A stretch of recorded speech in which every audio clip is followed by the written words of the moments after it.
اللهم صل على محمد وآل محمد. السلام عليك يا أبا عبد الله وعلى الأرواح التي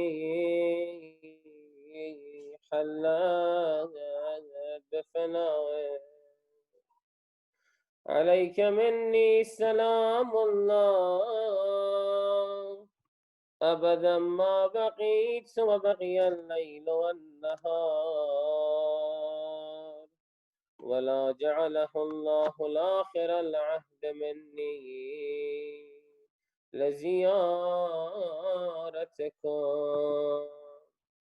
السلام على الحسين وعلى علي بن الحسين وعلى أولاد الحسين وعلى أصحاب الحسين. بسم الله الرحمن الرحيم. الحمد لله رب العالمين، والصلاة على سيدنا محمد وآله الطيبين الطاهرين. أما بعد، قد قال الله في كتابه الكريم: بسم الله الرحمن الرحيم. ألف لام ميم، ذلك الكتاب لا ريب فيه هدى للمتقين الذين يؤمنون بالغيب ويقيمون الصلاة ومما رزقناهم ينفقون والذين يؤمنون بما أنزل إليك وما أنزل من قبلك وبالآخرة هم يوقنون أولئك على هدى من ربهم وأولئك هم المفلحون. إن الذين كفروا سواء عليهم أنذرتهم أم لم تنذرهم لا يؤمنون ختم الله على قلوبهم وعلى سمعهم وعلى أبصارهم غشاوة ولهم عذاب عظيم. صدق الله العلي العظيم. Dear brothers and sisters, Salamo alaikum wa rahmatullahi wa barakatuh. I would like to first of all send my condolences to Imam Sahib al-Asr wa Zaman and to all the mu'mineen and mu'minat. First of all, we need to realize that what is happening during Karbala. What is happening in Karbala and Ashura and these nights? In the first instant, is basically, I want to understand that a lot of this majalis has been held over the history for Abu Abdullah Hussain. And a lot of them have happened, they started with the Imams. Imams have held this majalis for them. And while Imam has been doing that, a lot of the companions of the Imam did not recognize the position of their own Imam. Ashura is about knowing your Imam, knowing what their position are and what you need to be doing to be one of the companions. And this is where the story of Hur is very interesting. And Hur, so we'll get to that in a minute. And let us not forget that, you know how we see all this, we hear all these stories about the different companions, about Imam Hussein, and we all cry. To Imam Sahib al-Asr wa Zaman, it's as if he is seeing everything happening right in front of his eyes. And so if Imam Hussein had to see one Ashura, Imam Sahib al-Asr wa Zaman is seeing over 1,400 of these. So it is very, very difficult for him at the moment. And I don't know which one hurts him more. Is it what happened on the battle in the Ashura, or is it the fact that by our action we are delaying his reappearance? I don't know which one actually hurts him more. But nevertheless, let's talk about what is the purpose or what's behind all this. Okay, the idea in reality is that all the Imams and Prophet and all that, they want the people's knowledge about the Imams, about Ahl al-Bayt, about the mission, why we've been put on this earth, to go up. So basically our knowledge needs to go higher and we get deeper. So we need to have a deeper understanding of who the Imam is and what their position really are for us. So it takes Imam Hassan to write a peace treaty, although he knows he's right and he should be fighting for his right. But he signs a peace treaty with Muawiyah. Oh, you see that the story of Imam Ali and all the other Imams. With each one of those things, we can think of why didn't God just, miraculously help them out in this situation or that situation? So the idea is we as a human being, we need to develop that knowledge. We need to get better in understanding what is going on around us, knowing the position of the Imam, knowing how to help the Imam in the right way, and knowing that the authority over us. It's very important because once we understand that, then we know why all the... So Allah subhanahu wa ta'ala does not like to see his one of his best creation being Imam Hussein being butchered on the plain of Karbala like that. He doesn't want to see that. But the fact that this is happening in front of Allah subhanahu wa ta'ala and Allah is letting this to happen shows that Allah subhanahu wa ta'ala does not help or anything like that, because he wants us as a human being collectively to come to our senses and say, look, this is what we need to be doing for our Imam. We need to be able to defend our Imam ourselves. And this is one of the biggest reasons why Imam Mahdi is not here with us, because there are not enough people who can actually help him out in his... So there are not enough people with the knowledge of his position so they can actually help him. And this is really, really important for us to understand. So let us think about this. Let me give you a story first, okay? So the story is about, imagine a small community, a street. Imagine this is like a street and you're living in, and the council comes and he puts a floodlight that lights up the whole of the street. Now this floodlights, he puts it up, and obviously it's all, it is like, basically the street is pretty good. You can see everything, you can see everyone, you can socialize, you can do all these positive things.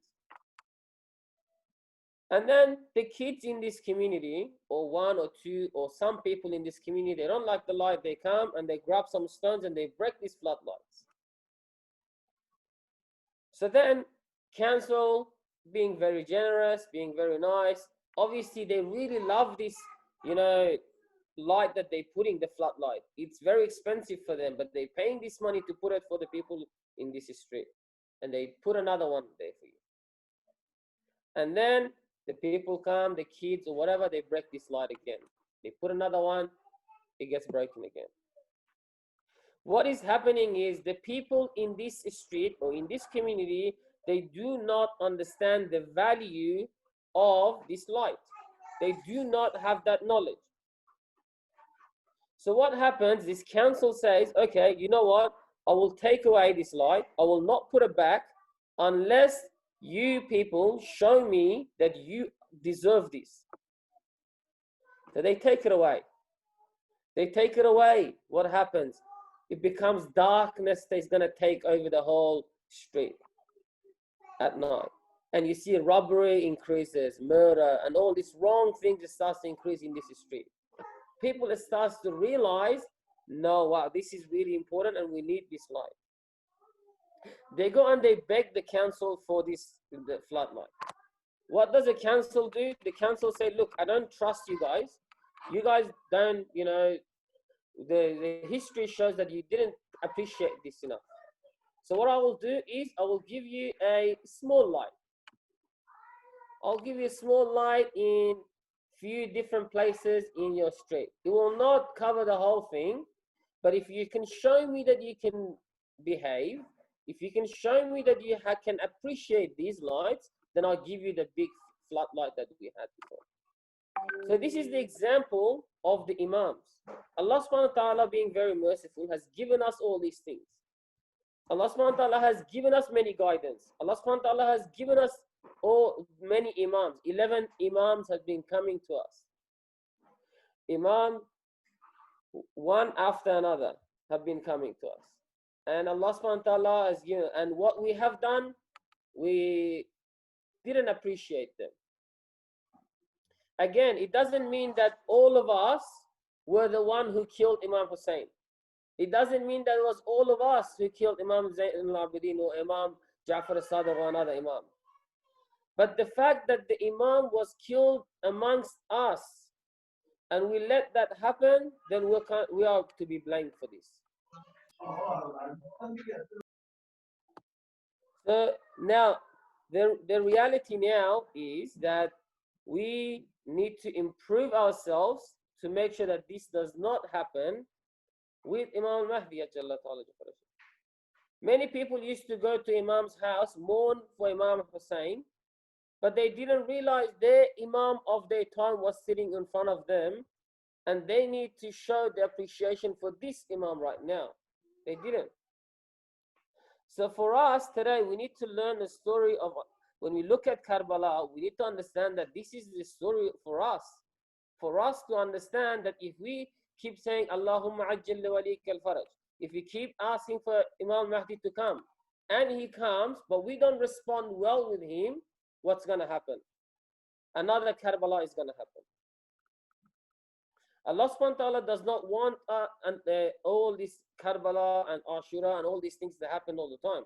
So he doesn't say the last light that he has, if you think about the council story, the last floodlight they have, or Allah subhanahu wa ta'ala, the last baqiyatullah, the last of the Imams that he has, he will keep it. Once we show that we appreciate, then he will bring it back to us. And those small light that we talked about, these are our parents. These are the people who have authority over us, our teachers, our elders in the community. If we can show our maraja, our shaykh, if we can show mercy and show compassion, and we show that we really we will obey the elders and follow the authorities and so on in the right way, in the way of the religion and so on, then Allah subhanahu wa ta'ala might bring down, reappear the Imam for us, and we get the floodlight basically. So this is what's very, very important for us to understand.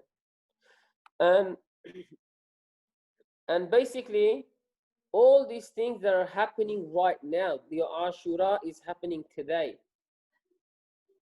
Let's go, like we were supposed to talk about Hurr ibn Yazid al-Riyahi tonight. Let's go into his story and see what is it in his story that allows him to be in this situation. And we're gonna look at three characters really here. One, Hurr, and I'm gonna talk about also Shamr. So I start with Shamr because I want to finish off with Hurr, and I want to talk about his story a little bit more. So with Shamr, Shamr was actually, Shamr ibn al-Joshan was a commander of Imam Ali's army in Battle of Siffin. And he got hurt, he got wounded in that battle as well. In that battle, if the sword was hitting a little bit more deeper or on the side or in his heart or something, today we will not be calling, we will not be saying La'anallah Shamr ibn al-Joshan or whatever. Instead, we will call him martyr because he was killed in the right path. But he survived there, and he ended up becoming one of the worst human beings who committed the worst of acts in the world. What happened there? What is it what's going on here? Like, why someone who was it seems like they were in the right path, they were doing all the right thing, and then all of a sudden they become like this. To open up this discussion really in detail, it's going to take a while, but I will give you like a little bit about Shaitan. Had the same thing. Shaitan worshipped Allah subhanahu wa ta'ala for many years. One of his sajda was for it went for 6,000 years. So he worshipped God for many years. And then one action he done that he basically changed him completely, and he became one of the kafirin. But it's actually he didn't become one of the kafirin. because Quran says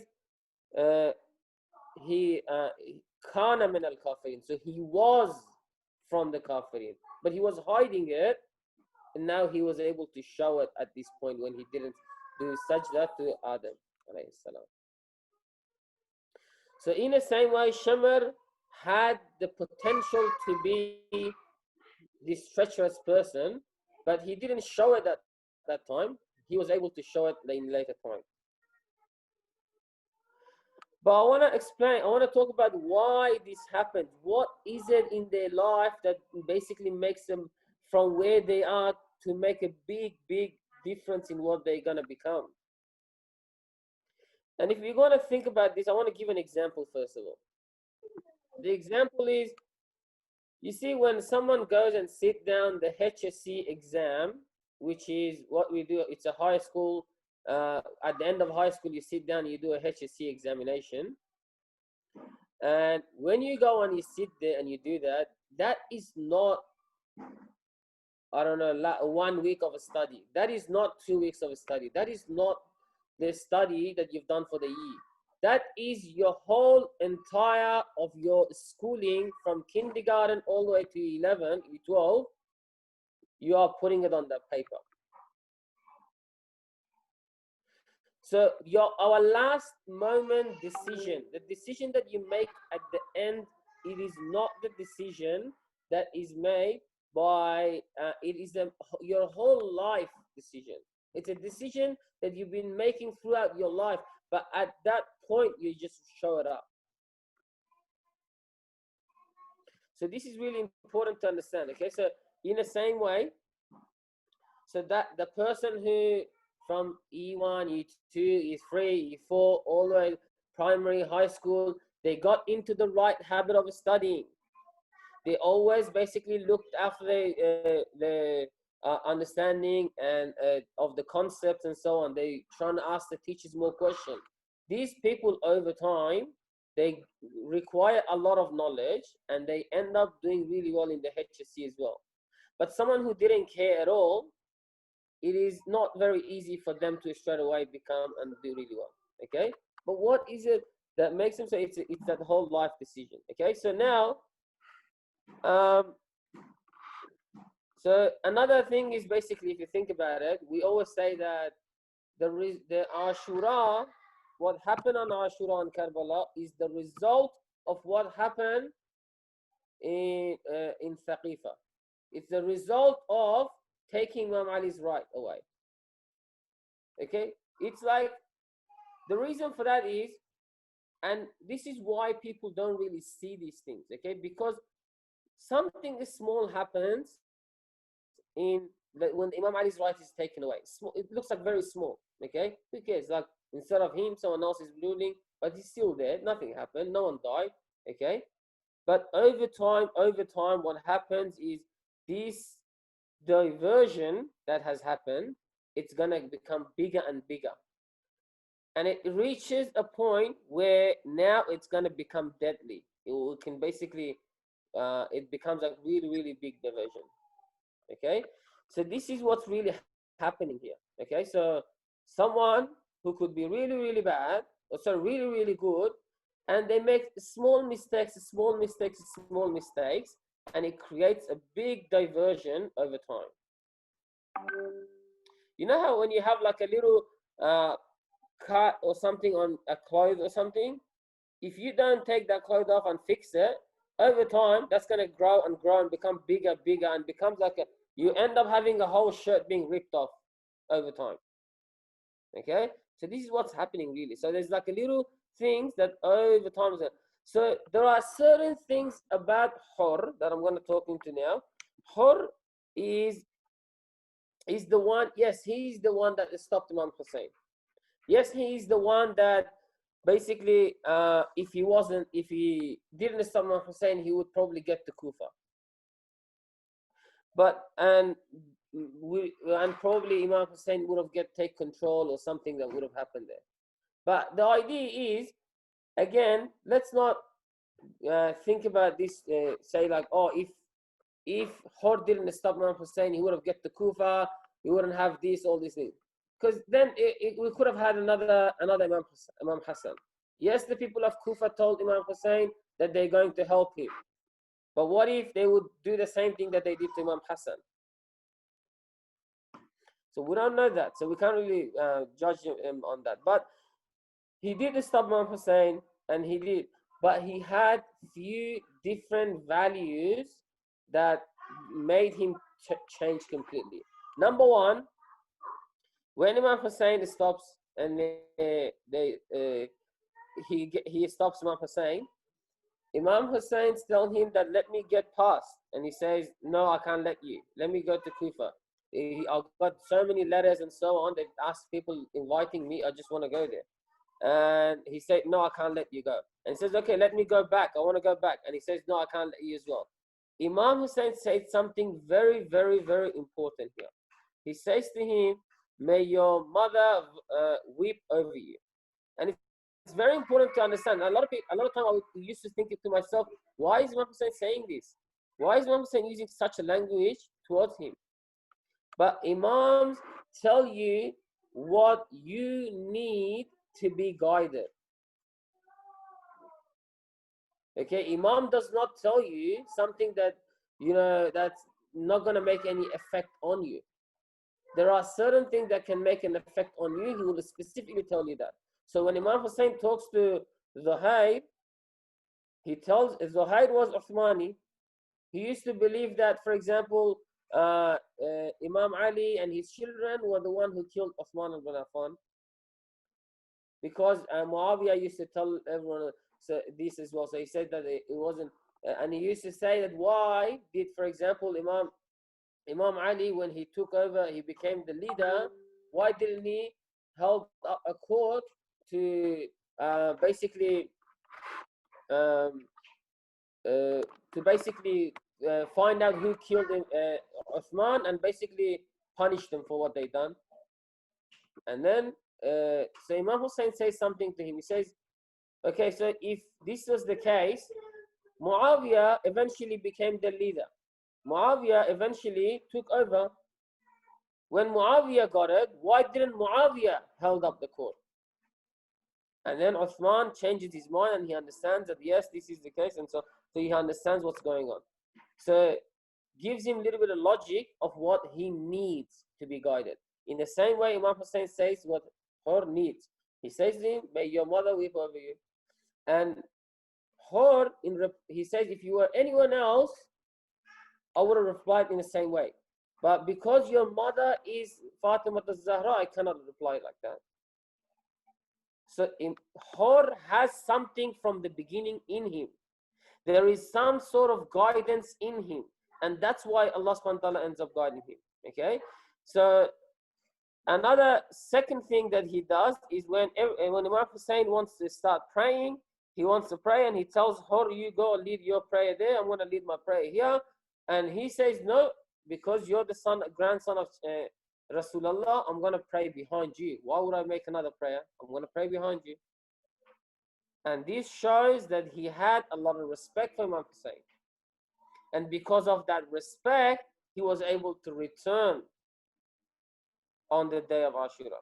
And this is, so initially I start reading two things about Surah Baqarah from the Quran. So there is two things that is very, very important here. Okay, number one, he says, Quran tells us that so he says, ذَلِكَ الْكِتَابُ لَا رَيْبَ فِيهِ هُدًى لِلْمُتَّقِينَ. This book has no doubt, and it's a guidance for God consciousness.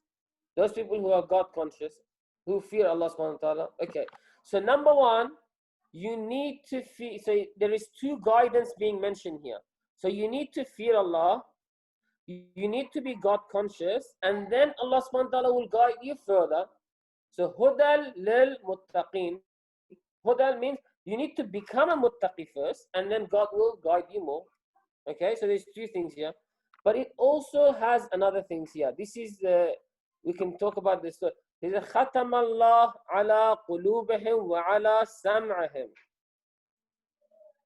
So, and Allah has set a seal upon their heart, and then look at the rest of it. وعلى سمعهم وعلى أبصارهم غشاوة.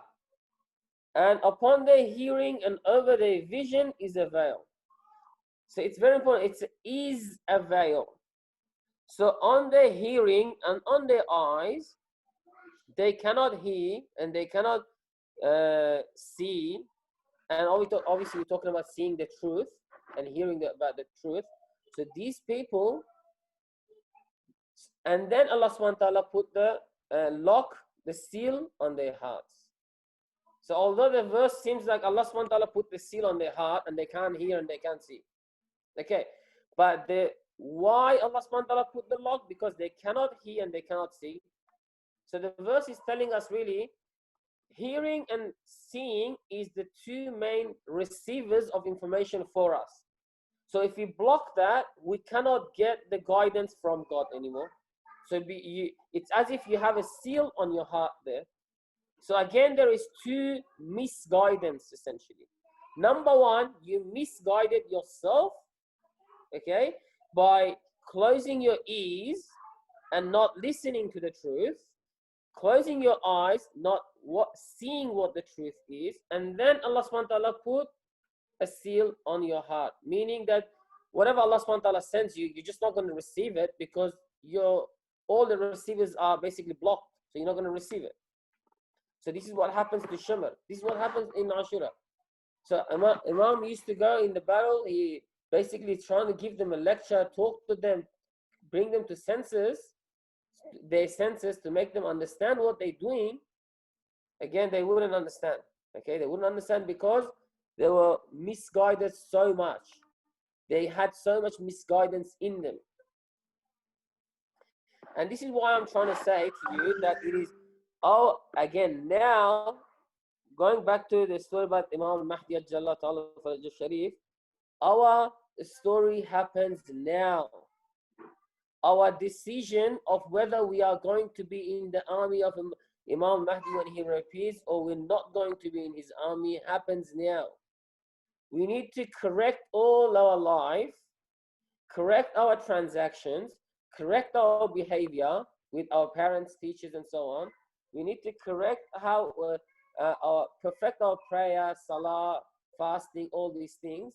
So we are on the right path. So we have those things that Hur had.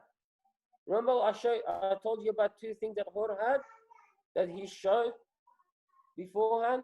If we have those things within us, without a doubt, we will be in Imam's army when he comes. We will be his companion, we will go with him. But if we don't have those things, if we have a lot of misguidance within us, if we close our ears to the truth, then we are going to be misguided. This gap is going to grow and grow, and eventually we're going to have a big, this gap is going to grow big and big, and eventually we going to stand in front of the Imam and fight again. So it's very, very important for us to perfect our way of life today. The other thing that I was gonna explain also is that actually we don't have a lot of time, so I'm just gonna go into a little bit about the story of the Hur. Okay, so what happens afterwards? Okay, so Hur, yes, he did stop Imam Hussein, but later on the day of Ashura, so that's the 10th of Muharram, on that day, Hur came to his senses. He realized that now it's serious. He understands that now this is going to happen. They are going to stand in front of the Imam and they are going to butcher the Imam now. Okay? So what does Hur do? Hur stands up and he's looking worried. Everyone sees him and they're like, why are you looking very worried? What's going on? You're one of the greatest commander in Kufa, of Kufa. Everyone knows you as one of the bravest warrior. What's going on? And he says that I see two things. I see on one side hellfire, and on that side I see and on the other side I see heaven and peace and truth and Rasulullah and so on. Then he starts to make a decision. He makes a decision. He puts his shoelaces, he ties his shoes together and he put it around his neck. That's a symbol or a sign that I am regretful. So when people wanted to say that I'm regretful for what I've done, I'm sorry, they would have done that before back in the days. So that's what he does. And his son, and he gets his horse and comes straight to Imam Hussein. He comes to Imam Hussein and he put his head down, showing that he's very regretful. He's very sorry for what has happened, because now it's serious. The fight is going to go ahead. The battle is happening. And he stands up and he basically says that, I'm sorry, I don't know how to say sorry. I've done the worst thing. I stopped you and so on. And then Imam says, don't worry, you don't need to worry about this. You do not need to worry. Just come. And Imam welcomed him and basically brings him down from his horse and so on. But the decision that the Hor make it's a very, very important decision that didn't just happen in 1 second. It happened throughout all his life. He developed that decision when he had respect for Imam Hussein. He developed that decision when he had respect for the mother of Imam Hussein and his family. There is something that we need to have within us to make the right decision. So Allah subhanahu wa ta'ala can guide us further to make the right choices. So it's just in the same way that you need to have the God consciousness, so Allah subhanahu wa ta'ala can give you the extra guidance from the Quran. So it's the same thing. So you need to have that extra thing. Then Hor goes back to the battlefield. He fights and he fights valiantly, and eventually he falls. And he had his son with him, and his son also gets butchered on there as well. Something happens that Imam Hussein didn't do for any other companion.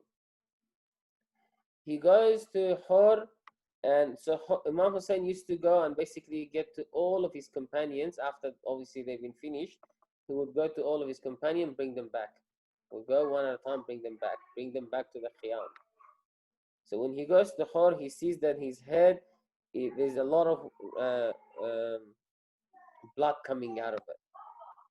Imam Hussein takes his piece of abba, piece of clothing, and he put it on there and trying to stop the blood from there. Hor became successful. Okay? But the question is, are we going to be successful as well? Okay? Look, there are a lot of things that we didn't stop the Imam. We didn't fight against the Imam. We didn't try to stop the Imam we didn't turn the Imam into a war that he's going to get butchered or anything like that. We haven't done any of those actions. Okay? So we can, if we seek forgiveness for what we've done, we can gain that forgiveness as well. Allah subhanahu wa ta'ala is very, very merciful. Allah subhanahu wa ta'ala looks for an excuse to forgive us. So in Dua Kumail, we say that we know, Imam Ali says, basically, he says that we know, like if it wasn't because that you made an oath that you're going to fill hellfire with the kafirin, those who reject you, reject everyone and so on. If you didn't make that oath, you would have put everyone into the heaven. And that's how it is. Allah subhanahu wa ta'ala has put many steps in between us from here all the way on to the day of judgment. These steps, some people think like, oh, why is there so many hardships, so many things? But it's about purification. Because remember, to go into heaven, you need to be completely purified. So Allah subhanahu wa ta'ala wants to make sure that you're purified completely. So you can get to that, get to heaven without any issue. It is, there's only like few minutes left. So I just want to finish off with one thing here quickly. And that is that let us make sure that in this day and age, it is very, very difficult to be religious. Okay, and there is a very, very important verse from the Quran. Okay, I'm going to mention it here, and that is the last verse in Surah Jum'ah. It says, أعوذ بالله من الشيطان الرجيم وإذا رأوا تجارة أو لهوا فضوا إليها وتركوك قائما قل ما عند الله خير من اللهو ومن التجارة والله خير الرازقين. But when they saw a transaction or diversion, O Muhammad, they rushed to it and left you standing. تركوك قائما. Doesn't that remind us of Imam al-Mahdi? He's always standing. He's ready. Imam is ready. He's been ready for centuries. It is us who keep leaving the Imam, diverting him. As soon as we see some transaction, we're rushing to it, we're going away, and we're leaving the Imam. This verse is obviously talking about what happened with Rasulullah, but it stands with every other Imams as well. And it's interesting that this surah is called Surah Jum'ah. And Jum'ah is the day that we say that probably Imam will reappear on that day. Some narrations have mentioned. But that doesn't mean Imam will reappear on Jum'ah and that's the exact day only. It could happen. But if we are good, Imam can reappear on Monday, on Tuesday, on any day. So let us pray for the reappearance of Imam Mahdi Ajallah Ta'ala Sharif, and let us be one of those who will help him and aid him in his mission.